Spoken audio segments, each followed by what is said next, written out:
কোরআনে কারিমে সূরা আছে কতগুলো? সবাইকে বলতে হবে কতগুলো? 114। 114টি সূরার মধ্যে এই সূরাটা যেটা পড়লাম এটা হলো 85তম সূরা। কোরআনে কারিমে পারা আছে কতগুলো? সবাইকে বলতে হবে 30টি পারা। 30টি পারার মধ্যে এই সূরাটা 30তম পারা। 30তম পারা। কোরআনুল কারীমের সমস্ত সূরাগুলো দুই ভাগে বিভক্ত, মাক্কি, মাদানী। এই সূরাটা মাক্কি।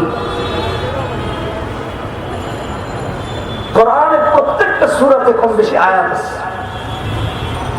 এই সূরায় আয়াতের সংখ্যা হলো 22টি। কতটি? ভালো করে মনে রাখতে হবে এগুলো, ওয়াজ তো এখানে রেখে দেওয়ার জন্য, নিয়ে যাওয়ার জন্য। কোরআনুল কারীমে এই সূরাতে 22টি আয়াত আছে। এই 22টি আয়াতে 109টি শব্দ আছে। এই 109টি শব্দের মধ্যে অক্ষর আলিফ বা তা সা এরকম অক্ষর আছে 438টা। বলেন কয়টা? 410। ভালো করে মনে রাখবেন কিন্তু কোরআনুল কারীমের প্রত্যেকটি সূরার এক বা একাধিক নাম আছে। এই সূরার নাম হলো সূরাতুল বুরুজ। নাম কি? এভাবে কেন পরিচয় তুলে ধরলাম? বর্তমান সমাজে আলেম ছাড়া, মাদ্রাসায় যারা গিয়েছে তারা ছাড়া, মানে পড়ার জন্য গিয়েছে যারা, তারা ছাড়া অধিকাংশ জনসাধারণ কোরআনের সাথে অপরিচিত। নামাজে বা সালাতে যখন ইমাম কেরাত পড়েন, মুক্তাদি বলতেও পারে না এটা কোন জায়গা থেকে, কোন মহাসমুদ্র থেকে একটা তুলে নিয়ে আসছে, তার খবরই নেই। অথচ এটা 30 পারা কোরআনের যে একটা সূরা, নলেজ নেই। এই জন্য এই সূরার আলোচনা আল্লাহ যদি তৌফিক দান করেন করবো। তবে হ্যাঁ, পরিচয় দিচ্ছে আমি। অপরিচিত কারো কাছে যদি কারো পরিচয় দিতে হয় তাহলে যেরকম নাম বলতে হয়, বাড়ি কোথায় বলতে হয়, দেখতে কেমন বলতে হয়, জামাটা কেমন বলতে হয়, টুপি কেমন পরে বলতে হয়, চেহারার রংটা কেমন, আকৃতিটা কেমন, সব তুলে ধরতে হয়। ঠিক কোরআনে কারীমের এই সূরার প্রত্যেকটা পরিচয় সংক্ষিপ্ত আকারে আমি বলার চেষ্টা করেছি। 1 নাম্বার, কোরআনে কারীমের 114টি সূরার মধ্যে এই সূরাটা 85তম সূরা। 2 নাম্বার, কোরআনে কারীমের 30টি পারার মধ্যে এই সূরাটি 30তম পারা। 3 নাম্বার, কোরআনুল কারীমের মাক্কি মাদানী দুই ভাগে বিভক্ত সূরাগুলোর মধ্যে এই সূরাটা হলো মাক্কি। 4 নাম্বার, এই সূরাতে আয়াত আছে 22টি।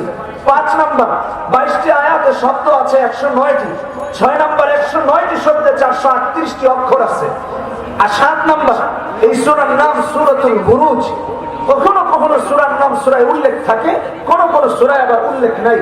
এই সূরার প্রথম আয়াতের 3য় শব্দে ওয়াস-সামাই যাতিল বুরুজ, প্রথম আয়াতের 3য় শব্দে আল্লাহ সুবহানাহু ওয়া তাআলা এই সূরার নাম উল্লেখ করেছেন, যেটা কিনা সূরার নাম অর্থাৎ বুরুজ। ওয়াস-সামাই যাতিল বুরুজ। প্রায় 7-8টা পরিচয় সূরা করে ধরলাম সংক্ষিপ্ত আকারে। যার আলোচনা হবে তার সাথে যদি পরিচয় না থাকে তাহলে তো আগামাটা খুঁজে পাবেন। এটা হলো সূরার সংক্ষিপ্ত পরিচয়। সূরাটি আলোচনা করব আজকে সারা পৃথিবীর প্রেক্ষাপট নিয়ে। আল্লাহ রাব্বুল ইজ্জত ওয়াল জালাল এই সূরাতে জালেম আর মাজলুমের চিত্র তুলে ধরেছেন। জালেমের জুলুম কেমন হয়, বা জালেম জুলুম কেন করে, আর মাজলুমই বা কেন জুলুমের শিকার হয়, আলোচনা শুনলে বাকিটা আপনাদের স্পষ্ট হয়ে যায়। জালেম কেমন জুলুম করে আর মাজলুম কেমন জুলুমের শিকার হয়। জালেম যদি জুলুম করে, মাজলুম নির্যাতনের শিকার হয়ে করবেটা কি, আল্লাহ তাআলা এই সূরাতে তার দিক নির্দেশনামূলক আলোচনা এই সূরাতে আল্লাহ তাআলা উপস্থাপন করেছেন। মুমিনের করণীয় কি,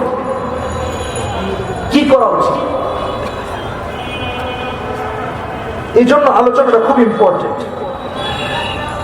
যে আল্লাহ আমাদের কি ফয়সালা দিয়েছেন, আমরা কি করব, আমাদের কি করব। আল্লাহ রাব্বুল ইজ্জত ওয়াল জালাল এই সূরাতে তুলে ধরেছেন। জালিম এবং মাজলুমের একটা ঘটনাও আল্লাহ তাআলা এই সূরাতে বলেছেন,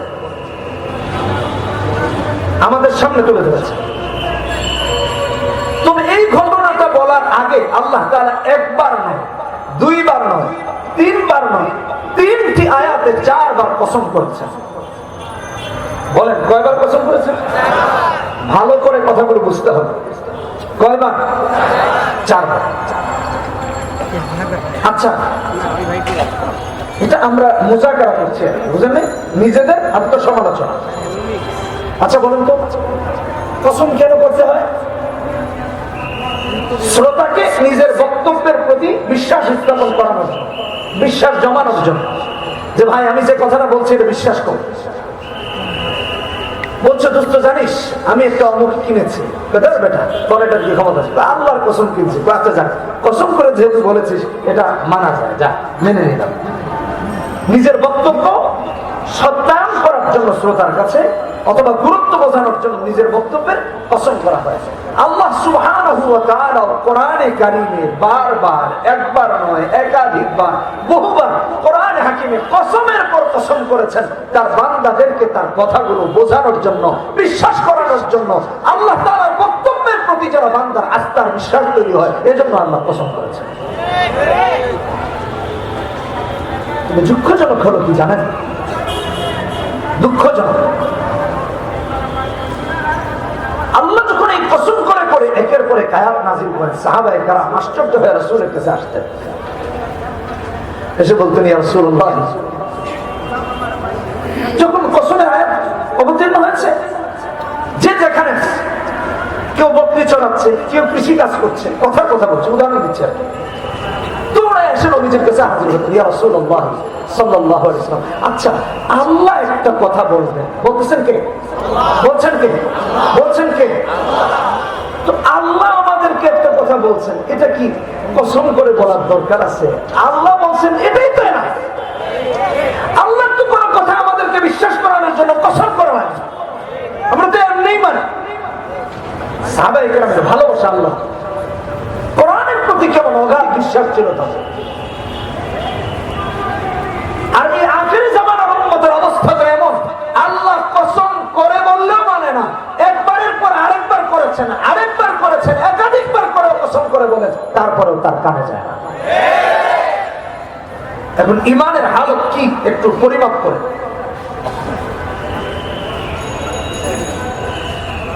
আল্লাহ তাআলা 1 নম্বর কসম করেছেন, ওয়াস-সামা'i যাতিল বুরুজ, সূরা বুরুজের প্রথম আয়াত।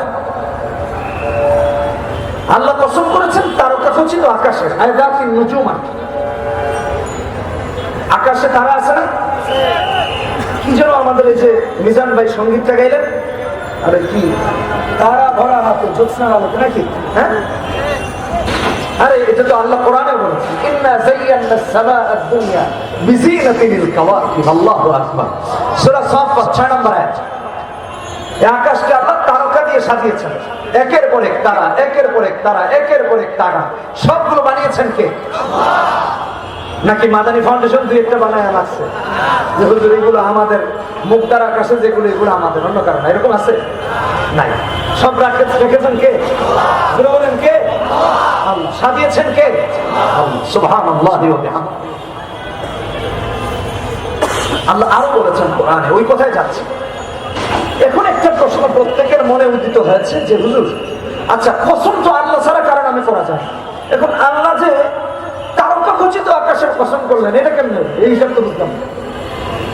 কসম তো করতে হয় আল্লাহ, কসম করতে হয় কার? এখানে আল্লাহ কসম করলেন তারকা খচিত আকাশে, এটা তো বুঝে আসে না। মুফাসসিরিনে কেরামগণ বলেন আল্লাহ সুবহানাহু ওয়া তাআলা এই তারকা খচিত আকাশের কসম করেছেন এবং তার মাখলুকাতের কসম এই জন্য করেছেন যে আল্লাহর মাখলুকাতের বিশালতা, গভীরতা, সৌন্দর্য, আল্লাহ তাআলা যা সৃষ্টি করেছেন আর মহত্ব নিয়ে যদি মানুষগুলো কিয়ামত পর্যন্ত গবেষণা করে, সে অস্থির হয়ে যাবে, তার বিবেক বুদ্ধি ক্লান্ত হয়ে যাবে, দৃষ্টি ক্লান্ত হয়ে ফিরে আসবে। আল্লাহর সৃষ্টির বিশালতা খুঁজে তার শেষ করা সম্ভব হবে না।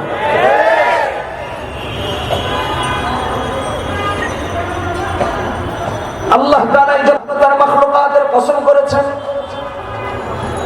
প্রতিটা মানুষ যদি তারকা নিয়ে গবেষণা করে, কোরআন নিয়ে গবেষণা করে, সুন্নাহ নিয়ে গবেষণা করে, সারা জিন্দেগি পার করেও আল্লাহ রাব্বুল আলামিন যে সমস্ত মাখলুকাত বানিয়েছেন তার গবেষণা শেষ করা যাবে না। এই জন্য মুফাসসিরিনে কেরামগণ বলেন, আল্লাহ তাআলা যেগুলোর কসম করেছেন ওই জিনিসগুলো নিয়ে যদি মানুষ গবেষণা করে, তামাম পৃথিবীতে নাস্তিক মুরতাদ একটাও ডানে বামে খুঁজে পাওয়া যাবে না। চাঁদ নিয়ে গবেষণা করো, তারা নিয়ে গবেষণা করো, আসমান নিয়ে গবেষণা করো, কে বানিয়েছে, কিভাবে বানিয়েছে। পৃথিবীতে ডোনাল্ড ট্রাম্পকে অনেকে অসম্পূর্ণ জ্ঞানী বলে দাবি করে, এর মাথায় ডিস্টার্ব আছে। আমেরিকার সাবেক প্রেসিডেন্ট, আচ্ছা বলেন তো, উনিও কি কোনোদিন বলেছে যে আসমানটা আমি বানিয়েছি, তারা আমি বানিয়েছি, হোয়াইট হাউস চাঁদ বানিয়েছে, পেন্টাগন সূর্য বানিয়েছে, আকাশটা মেড ইন ইউএসএ দাবি করেছে? আচ্ছা নমরুদ বলেছিল যে আকাশটা আমি বানিয়েছি, ফেরাউন, সাদ্দাত, হামান, আপনাদের কথার আওয়াজ আসতেছে না, হারুন, কেউ দাবি করেন। একমাত্র দাবি করেছেন কে? একমাত্র দাবি করেছেন কে? এটাই প্রমাণ করে যে আল্লাহই খালেক আর সব মাখলুক।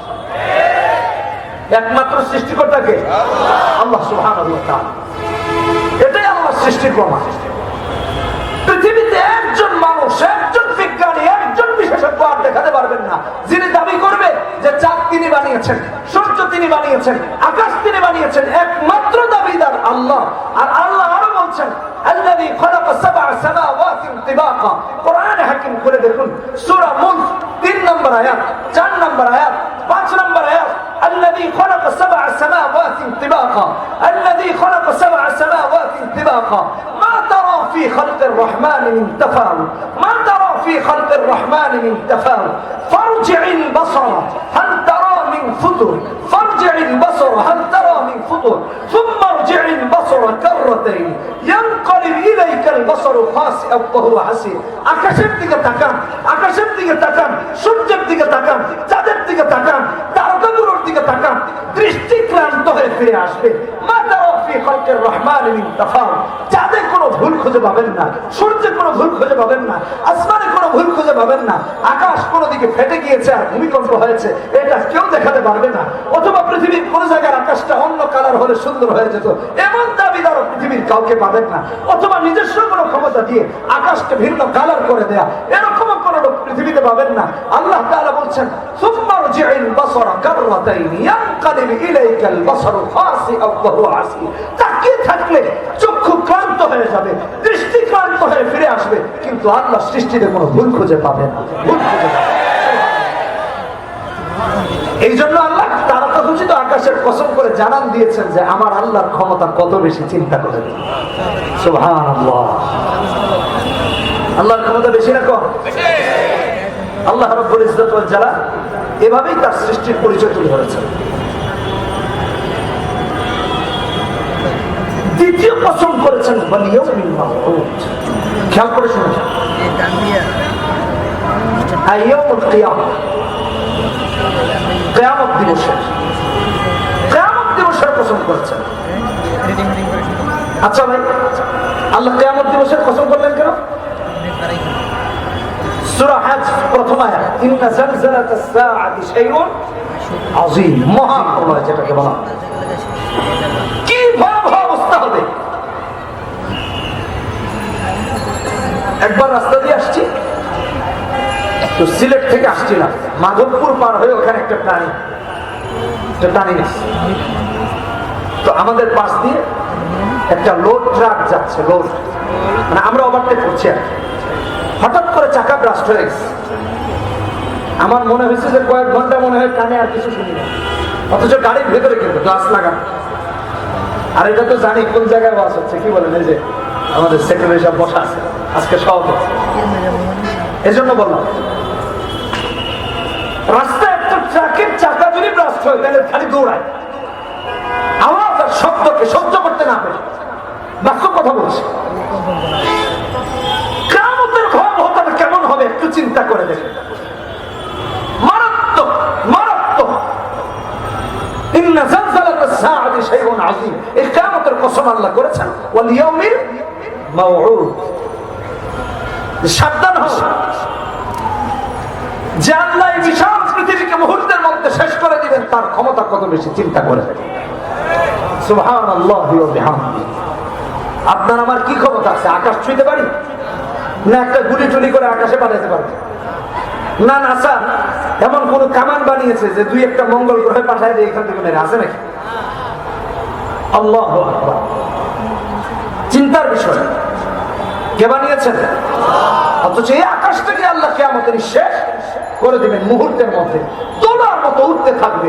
কাগজকে যেরকম হাতের মুঠোয় নেওয়া যায়, এভাবে করে গোটা দুনিয়াটাকে আল্লাহ তাআলা তার কুদরতি হাতের মুঠোয় নেয়। সুবহানাল্লাহ। কি ভয়াবহ অবস্থা! আর এই ভয়াবহ পরিস্থিতি ঘটানোর মালিক হলেন কে? জোরে বলেন কে? আল্লাহ। এজন্য আল্লাহ কিয়ামতের কসম করেছেন, ওয়াল ইয়াউমিল মাউউদ, ওয়াল ইয়াউমিল মাউউদ। এখানে আপনার আমার জন্য সবক যে আল্লাহ তাআলার এত ক্ষমতা, তার থেকে বেশি ক্ষমতা দেখানো কারোর জন্য উচিত নয়। এটা আল্লাহ দ্রোহিতার স্বামী, এটা আল্লাহর সাথে বিদ্রোহ করার স্বামী। জবাব পেয়ে যাবে বিবেক বুদ্ধি থাকলে সারা। এতবার কসম করে আল্লাহ সুবহানাহু ওয়া তাআলা কি বলেছেন, কোন কথাটা বলার জন্য আল্লাহ এতবার কসম করেছেন?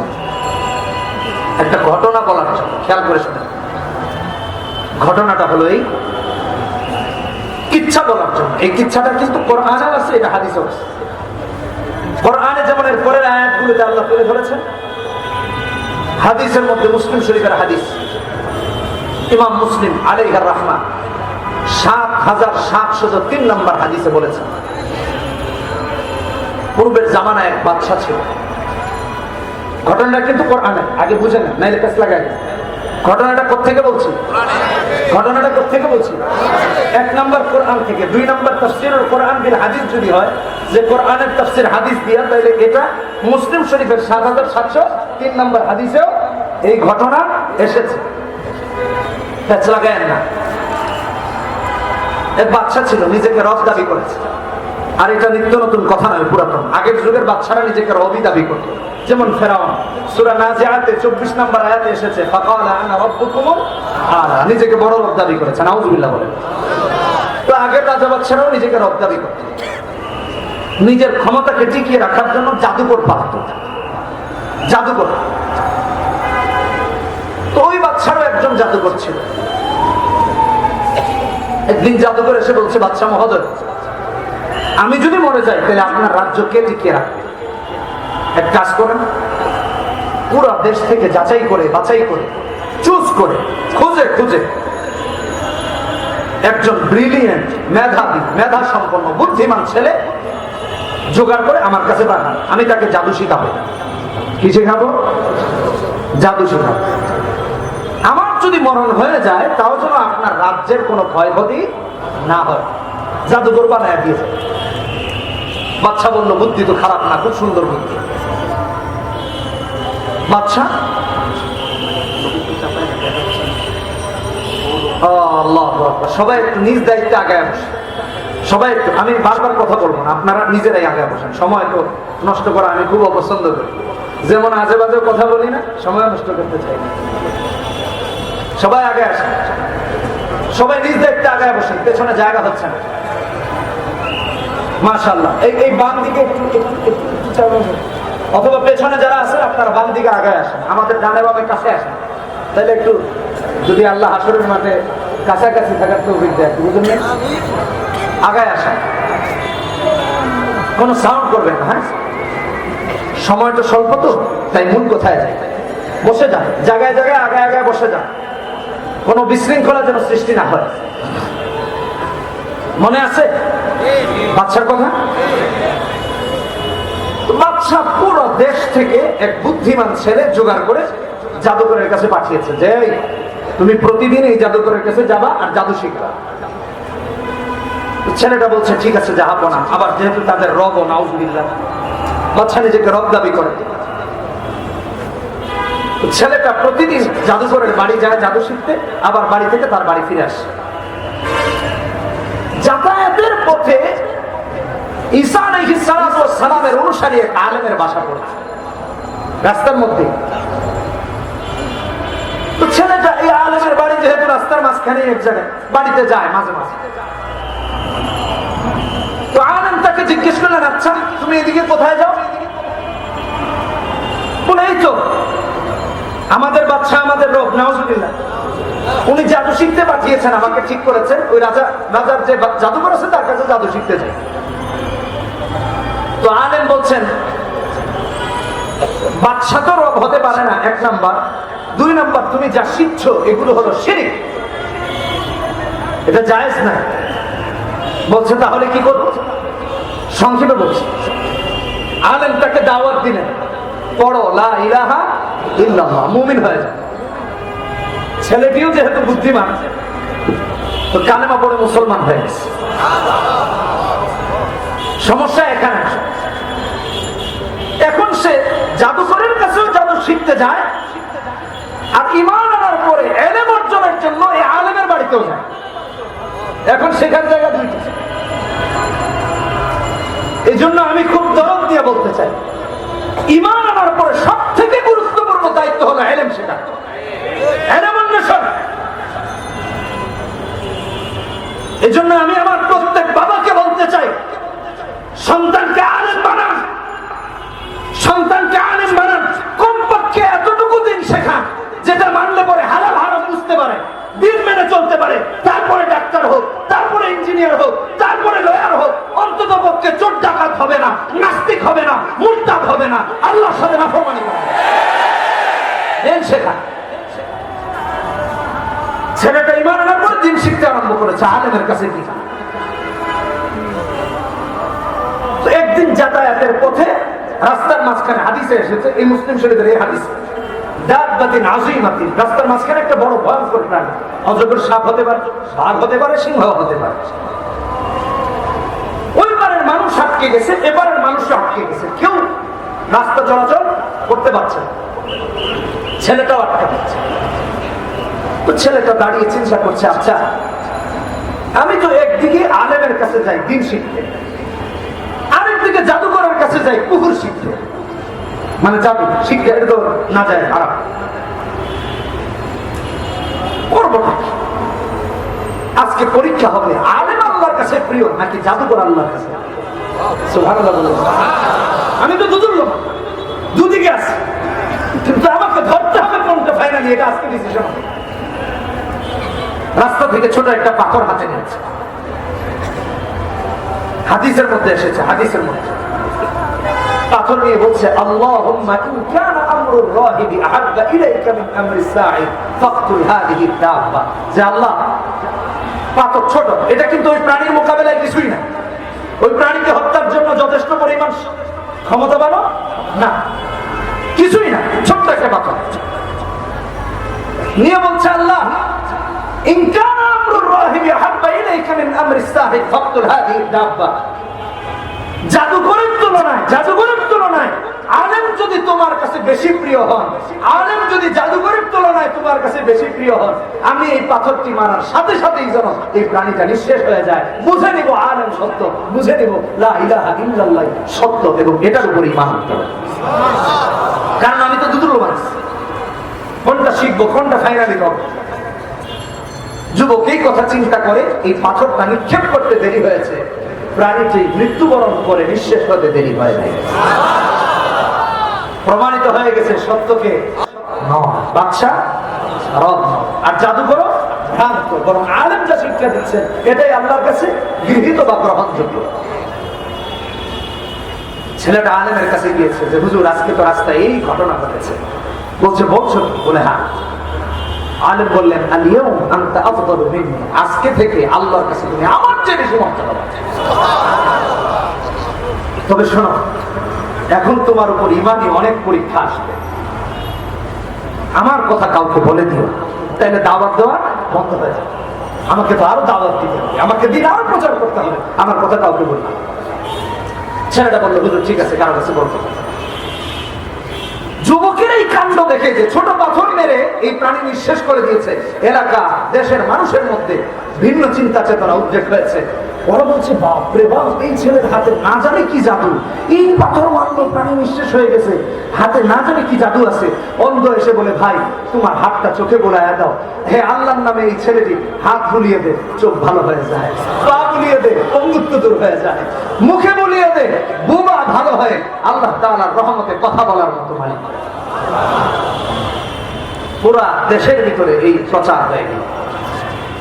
যুবক বলে হাদিসের মধ্যে এসেছে লা আশফি আহাদান ইন্নামা ইয়াশফি আল্লাহ, শিফা আমি দেই না বরং শিফা দেন কে? আল্লাহ বলেন কে? আল্লাহ শিফা দেন, আমি শিফা দেই না। ওই যে বাদশা, এই বাদশার এক মন্ত্রী ছিল যিনি কিনা অন্ধ, কিন্তু বুদ্ধি ভালো হওয়ার কারণে, বিচক্ষণ হওয়ার কারণে তাকে ক্যাবিনেট মেম্বার বানিয়ে রেখেছে বাদশা। অন্ধ মন্ত্রী পর্যন্ত এই খবর গিয়ে পৌঁছেছে। জনগণ গিয়ে বলছে মন্ত্রী মহোদয়, দেশে এমন এক ছেলের আবির্ভাব হলো যে হাত দিলে চোখ ভালো হয়ে যায়, আপনি এখনো চোখে দেখেন না, এটা কোনো কথা? বলছে বলছো কি এটা? বলে হ্যাঁ। বিশাল উপঢৌকন, বিশাল গিফট উপহার সামগ্রী সংগ্রহ করে ছেলের কাছে মন্ত্রী গিয়ে হাজির। বলছে এই ছেলে, শুনলাম তুমি নাকি হাত দিলে চোখ ভালো হয়ে যায়। ছেলে বলে না, আমি ভালো করি না, ভালো করে না। বলছে তো আমার চোখ দিলে ভালো করে দাও, দেখো তোমার জন্য কত কিছু এনেছে। যুবক চিন্তা করলো এখন হেড অফিসে দাওয়াত দিতে হবে, যেহেতু বাদশার তিনি মন্ত্রী, বুঝেন নাই কথা, তাহলে হেড অফিসে এখন দাওয়াত দিতে হবে। যুবক বলছে মন্ত্রী মহোদয়, চক্ষু ভালো হবে নিশ্চিত, কিন্তু পড়তে হবে লা ইলাহা ইল্লাল্লাহ, চোখ ভালো হবে। মন্ত্রী চিন্তা করলো জীবনে মন্ত্রী হইলাম, কিন্তু কোন চেয়ারের মন্ত্রী তা তো দেখলাম না, এই মন্ত্রীর কি দাম আছে? আল্লাহ ইলাহা ইল্লাল্লাহ পড়লে যদি চোখ পাওয়া যায়, যা হয় হবে, পরে দেখা যাবে, আগে চোখ পায় না, কি বলে? চিন্তা করলো রিস্ক একটা জীবনে নিতেই পারে। বলতে সত্যি চোখ ফিরে আসবে বলে হাত লা ইলাহা ইল্লাল্লাহ পড়ে মুসলমান হয়ে গেছে। যুবক হাত বুলিয়ে দিয়েছে, চক্ষু আল্লাহ। এখন মন্ত্রী তো রানিং মন্ত্রী, বুঝলেন না? এখন যাবে কোথায়? মন্ত্রণালয়ে। মন্ত্রণালয়ে গিয়ে হাজির। বাদশা দেখে বলছে হাদিসের বাক্য, এই হাদিসের মুসলিম শরীফের ৭,৭০৩ নম্বর হাদিস। বাদশা দেখে বলছে মান রাদ্দা আলাইকা বাসারকে, তোমার চোখ ফিরে দিল। বাচ্চা তো টেনশনে পড়ে গেছে, রব দাবি করি আমি, মাগার চোখ দিল, তাইলে তো আমার কর্তৃত্ব আর থাকবে।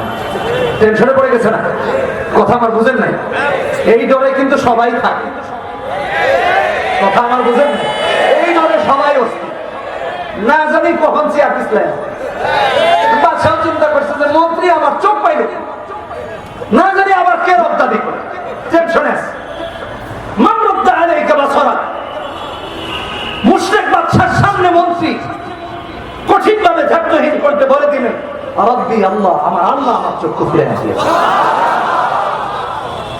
হাদিসের বাক্য। বাদশা বলছে ওয়ালাকা রাব্বুন গায়রি, আরে আমি ছাড়া তো আমার রব আছে না। বলছে আরে তিনিই তো রব, তুমি রব না। সুবহানাল্লাহি ওয়া বিহামদিহি। বাদশা ক্ষিপ্ত কণ্ঠে বলছে এই রবের সন্ধান কোথায় পেয়েছিস বল, আমার খাস, আমার মন্ত্রী, আমি বেতন দেই, সব আমার। বলে আরেকজন নাকি আল্লাহ। এই রব কোথায় পেয়েছো? মন্ত্রী বলছে বাদশা মহোদয়, অনেক নির্যাতনের পরে যে ওই যে ছেলে যাকে আপনি জাদু শিখতে পাঠিয়েছিলেন তার কাছে দেখছি। বাচ্চা তো মনে মনে খুশি হয়েছে যে জাদু ভালোই শিখছে, হাত দিলে চোখ ভালো হয়ে যায়, তাহলে এই হাত যদি আমার চেয়ারে দেয়, এই চেয়ার তো আর জীবন যাবে। এটা হাদিসের বাক্য না, আমি বোঝানোর জন্য বলতেছি। আর সে একটু স্যাটিসফাইড হয়েছে, জাদু শিখতে যেহেতু ভালো মতোই শিখছে। ছেলেকে উপকার, ছেলেকে ডেকে এনেছে। কথা বুঝতে পারছেন আমার কথা? অসুবিধা হচ্ছে? ছেলেকে ডেকে এনেছে, এই ছেলে তুমি তো খুব ভালো জাদু শিখছো, হাত দিলে চোখ ভালো করে দাও, পা ভালো করে দাও। যুবক বলে লা ইয়াশফি আহাদান ইন্নামা ইয়াশফি আল্লাহ। আরে বাচ্চা, আমি সেবা দেই না, সেবা দেন আল্লাহ। বাচ্চার মাথা তো আরো খারাপ হলো, মন্ত্রী কয় আল্লাহ, এও কয় আল্লাহ, যাবোটা কই তাহলে আমি কি? ছেলে আল্লাহ কোথায় পেয়েছে? আপনাদের যদি মনে থাকে, ওই আলেম বলে দিয়েছিলেন আমার কথা কাউকে বলবা না, কারণ আমি যেন আরো দাওয়াত দিতে পারি। ছেলেকে বললে আল্লাহর সন্ধান কোথায় পেয়েছো, ছেলে বলে না। ছেলের উপর নির্যাতন আরম্ভ হলো, রিমান্ড আরম্ভ হয়েছে। একের পর এক নির্যাতন করতে করতে মুমূর্ষু অবস্থায় ছেলেটি না পেরে বলল, অমুক জায়গায় একজন আলেম আছেন, তার কাছে আল্লাহর সন্ধান পেয়েছে। সুবহানাল্লাহ। আলেমকে ধরে আনা হলো, আলেমকে ধরে আনা হলো। বলা হলো আমার রাজ্যে থেকে থেকে আমারে আল্লাহ মানো না, কত বড় সাহস। আবার আমি সরকার বিরোধী কথাবার্তা বলো, আমি তো দেশের রাজা, কত বড় সাহস তোমার। আমি আল্লাহ থাকতে আরেক আল্লাহর কথা মানুষ শিখাও। এই টেনশনে সবাই থাকে, এটা নতুন না, এটা 1450 বছর আগে এই ঘটনায় আল্লাহ এই সূরাতে উল্লেখ করেছে। তো বলছে এই আল্লাহর সন্ধান কোথায় পেয়েছো? যে যুগে যুগে নবী রাসূল এসে বলেছেন। বলছে কোন আল্লাহ মানা যাবে না, আমারে মানতে হবে। আল্লাহ বললেন এটা সম্ভব নয়, আল্লাহ তো এক এবং একক, তোমাকে রব মানতে রাজি নাই। বলা হলো যদি না মানো তোমাকে হত্যা করে ফেলা হলো হবে, তোমাকে হত্যা করে ফেলবো। আলেম বললেন প্রয়োজনে আমি শহীদ হতে রাজি, তোমাকে আল্লাহ মানতে রাজি নাই, তোমাকে রব মানতে রাজি নাই। আলেমকে ডেকে আনা হলো, করাত দিয়ে মাথা থেকে পা পর্যন্ত দ্বিখণ্ডিত করে ফেলা হয়েছে। আলেম বাতিলের কাছে মাথা নত করেন নাই।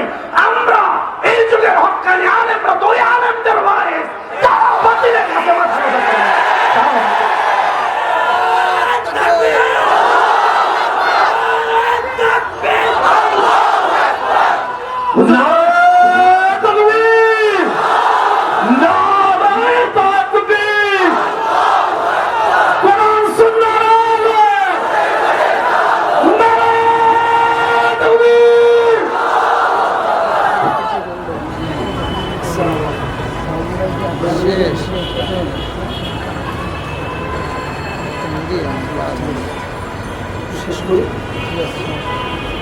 হাদিসটা শেষ করি নাকি, মানে হাদিসের পরে আলেমকে শহীদ করে দেওয়া হলো। মন্ত্রীকে বলা হলো তুমি যদি ঈমান না ছাড়ো, মানে যে আল্লাহর উপর ঈমান এনেছে সেটা বাদ দিয়ে আমাকে মানতে হবে, না মানলে তোমাকে মারবো। নন মুসলিম মন্ত্রী বললেন যে আল্লাহর সন্ধান পেয়েছি, তাকে ছাড়া সম্ভব নয়, প্রয়োজনে আমিও এই আলেমের মতো জীবন দিতে প্রস্তুত। মন্ত্রীকেও শহীদ করে দেওয়া হলো। যুবককে আনা হলো, যুবককে বলা হলো, মানে বাচ্চা চিন্তা করছে যে যুবক হাত দিলে চোখ ভালো হয়ে যায়, পা ভালো হয়ে যায়, ওর মাথায় করাত চালাই যায়, আমার করাত ভাঙবে মাখার অর্থ কিছু হবে, এর মারতে হবে ভিন্ন। সৈন্যদের একটা কাফেলা করে টিম করে তাকে পাঠাইলো পাহাড়ের উপর, পাহাড়ের উপরে নিয়ে যাবা, নিয়ে গিয়ে শেষবারের মতো বলবা যেন আমাকে রব মানে, যদি মানে জীবিত নিয়ে আসবা, আর না মানলে ওখানে শেষ, ফেলে মেরে ফেলবা। নাউজুবিল্লাহ। নিয়ে যাওয়া হলো পাহাড়ের উপরে, বলা হলো বাচ্চাকে রব মানলে জীবিত যাবা, নয়তো শেষ। হাদিসের বাক্য, যুবক বলে আল্লাহুম্মা কফিনিহিম বিমা শি'ত, আল্লাহ আমাকে মারতে আসছে, তুমি কি করবা করো। এমন ঝড় তুফান আরম্ভ হয়েছে, সব পরে মরে শেষ। যুবক হেঁটে হেঁটে বাদশার দরবারে এসে হাজির।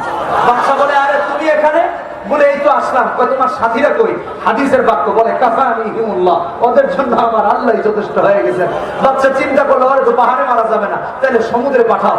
বিশাল সমুদ্রের গভীরে আবার এরকম সৈন্যদের কাফেলা দিয়ে পাঠানো হলো, সমুদ্রে নিয়ে মারা হবে। তো মারার আগে বলা হবে আমাকে যেন রব মানে, বাদশাকে যেন রব মানে। নাউজুবিল্লাহ।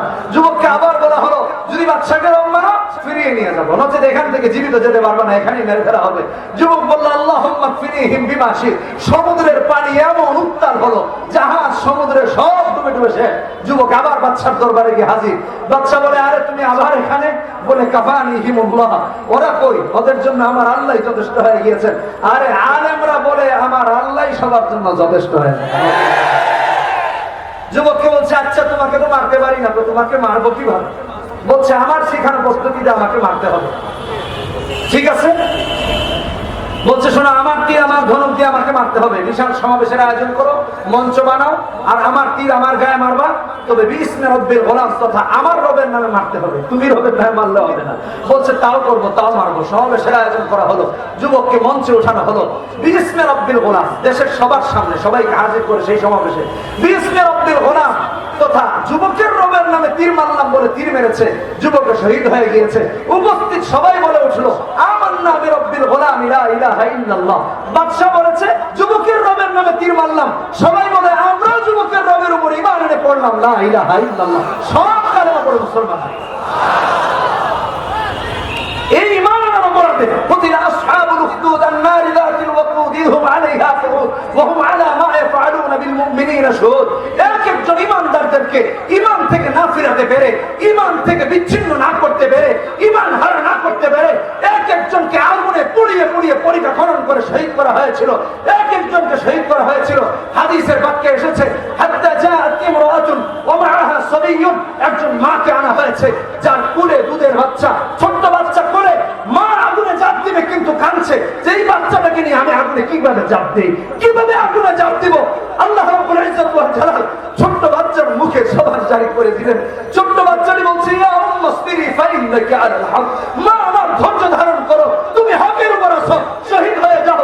আমিও বলতে চাই এই জামানার উম্মতেরা, এই জামানার হক্কানি উলামায়ে কেরামেরা যতদিন হকের উপর থাকবেন, শহীদ হবেন, বাতিলের কাছে মাথা নত করবেন না, ধৈর্য ধারণ করবেন, বাতিলের কাছে মাথা। আল্লাহ রাব্বুল আলামিন আপনাকে আমাকে এই কথাগুলো মানার এবং বোঝার তৌফিক দান করুন। জালিম এবং মাজলুমের এই সিচুয়েশনেও সবর অবলম্বন করে, সবর ইখতিয়ার করে, ধৈর্য ধারণের সাথে ঈমান নিয়ে মৃত্যু পর্যন্ত থাকার তৌফিক দান করুন। জালিম কি করে, মাজলুম কোন অবস্থায় থাকবে, এটাই হলো আজকের এই ওয়াজের মৌলিক বিষয়। আমরা ইসলামের সাথে থাকতে চাই না ইনশাআল্লাহ? কে কে চাই? হাত দুটো তুলে দেখেন। আল্লাহ কবুল করুন। হাত রাখেন, হাত উপরেই রাখেন। এই মাদানী ফাউন্ডেশনের ভাইরা নাই এখানে তো? হ্যাঁ, আপনাদের থেকে একটু টাকা পয়সা নিতে চাই, রাজি আছেন? এখন আর জোরে বলেন, এটা কোন পদ্ধতি? এই টাকা পয়সা দিতে রাজি আছেন তো ইনশাআল্লাহ? ভাই এই মাদানী ফাউন্ডেশনের আমার ভলান্টিয়ার ভাইরা কই? যান তো ভিতরে ভিতরে ঢুকেন, সবাই পকেটে হাত ঢোকান, সবাই ব্যাগ নিয়ে যাবেন না, তবে অন্যের পকেটে না। কথা